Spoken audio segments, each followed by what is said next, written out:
दोस्तों, आपका भाई हाजिर है एक बार फिर एक नई कहानी के साथ आपके अपने चैनल मानो ना मानो पर। ये कहानी एक भूतिया हवेली के ऊपर है। ये हवेली राजा महाराजा के समय से बनी हुई थी, लेकिन पिछले 20 सालों से इस हवेली में कोई नहीं रह पा रहा था। ऐसा क्या था उस हवेली में? इच्छा होने पर भी इस हवेली में कोई क्यों नहीं रह पा रहा था? आगे की कहानी में इसी को जानेंगे हम। चलिए बढ़ते हैं कहानी की ओर। जब सुमित सिंह को इस हवेली के बारे में पता चला तो उसने तय किया वो इस रहस्य को जानकर रहेगा क्यों लोग इस हवेली में नहीं रह पा रहे। उसने मजबूत इच्छा शक्ति से हवेली में रहने की तैयारी करी। जब उसने हवेली के अंदर जाने के लिए पैर आगे बढ़ाए तो दरवाजे पे किसी अनजान व्यक्ति ने उसे रोक लिया और उसके नज़दीक आके बोला, कौन हो भाई और इधर किधर जा रहे हो? सुमित सिंह ने जवाब दिया, मैं कोई भी हूँ, तुम कौन हो? मेरा नाम अर्जुन है, मैं यही पास में रहता हूँ, उस व्यक्ति ने बताया।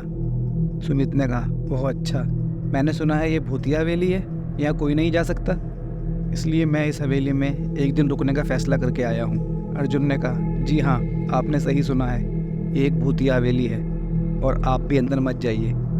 मेरी माने तो आप अभी वापस लौट जाइए, यहाँ बहुत खतरा है। यह सुन सुमित खुश हो गया पर हंसने लगा, जैसे उसकी कोई लॉटरी लग गई हो। अर्जुन ने उसकी खुशी को देखकर बोला, आप खुश क्यों हो गए हो? आपको तो भूत का नाम सुनकर डरना चाहिए। शायद आपको पता नहीं होगा, मैं भूत प्रेत में काफ़ी दिलचस्पी रखता हूँ। अगर इस हवेली में भूत है तो मैं अंदर ज़रूर जाऊँगा और सारी सच्चाई का पता लगाऊंगा, सुमित ने कहा। इतना कहकर सुमित उस हवेली के अंदर चले गए। अंदर जाके सुमित ने अपना बैग साइड में रखा, हवेली को चारों तरफ से देखा, सारे कमरे चेक करे और बाद में ड्राइंग रूम में जाके एक सोफे पर बैठ गए। अब वहाँ उन्होंने अपने बैग से दारू निकाली और 2-4 पैग पिए। तभी अचानक उस रूम में लाइट का एक बल्ब चालू बंद होने लगा। सुमित ने उस पर ध्यान नहीं दिया। थोड़ी देर बाद दूसरा बल्ब भी चालू बंद होने लगा।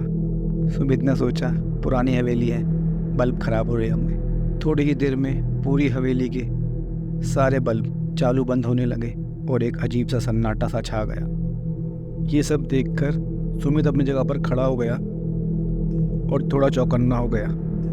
ये सब हो क्या रहा है? सुमित चारों तरफ देख ही रहा था कि अचानक उसके सामने रखा एक टेबल हवा में उड़ने लगा, जो करीबन 6 फुट ऊपर उड़ के गोल गोल घूमने लगा। सुमित की आंखें तो फटी रह गई। उसने तुरंत अपनी जगह बदली और टेबल उसकी जगह पर आकर गिरा। वो टेबल वहीं गिरा जहाँ सुमित खड़ा था। सुमित कुछ समझ पाता कि इतने में सोफे की शीट भी हवा में उड़ने लगी। सुमित जल्दी से खड़ा हुआ और फिर छलांग लगाई, जिसके कारण सोफ़ा दीवार से टकराया और सुमित बच गया। फिर अचानक सब शांत हो गए। सुमित ने चारों ओर सतर्कता से देखा और बड़ी आवाज़ में बोला, तुम जो भी हो सामने आकर बात करो ना। फिर कमरे की सारी लाइटें अचानक बंद हो गई और एक बड़ी परछाई सुमित की ओर आने लगी। सुमित उस परछाई को देखकर बोला, कौन हो तुम? क्यों मुझे तंग कर रहे हो? क्यों मेरे पीछे पड़े हो? परछाई कहती है, तुम्हारी भूल के कारण। सुमित, मेरी भूल? मैंने कौन सी भूल की? परछाई, इस हवेली में आने की भूल। मैं किसी को इस हवेली में खुश नहीं देख सकता। सुमित, लेकिन क्यों? ऐसा क्या हुआ है? परछाई जवाब देती है, आज से ठीक 20 साल पहले इस हवेली के मालिक ने मुझे यहीं पे मारा था। मेरी कोई गलती भी नहीं थी। इस कारण मेरी आत्मा इस हवेली में भटकती रहती है। मैं किसी को इस हवेली में खुश नहीं रहने दूंगा, क्योंकि इस हवेली में मेरा खून हुआ है। इस हवेली में जो भी रहने आएगा उसकी मौत होगी। आज तू आया है, तू भी नहीं बचेगा। सुमित कहता है, मरने से पहले मैं तुम्हें तुम्हारे असली रूप में देखना चाहता हूँ। आखिर तुम हो कौन? परछाई कहती है, जा, मरने से पहले तेरी इच्छा ही पूरी होगी। और हंसते हंसते अचानक अपना रूप ले लेती है।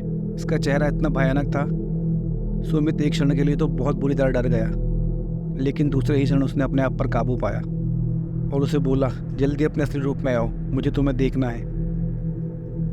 जैसे ही वो परछाई अपने असली रूप में आई, सुमित ने जेब में से एक पाउडर निकाला जो शायद एक बबूत थी और उसके ऊपर फेंक दिया।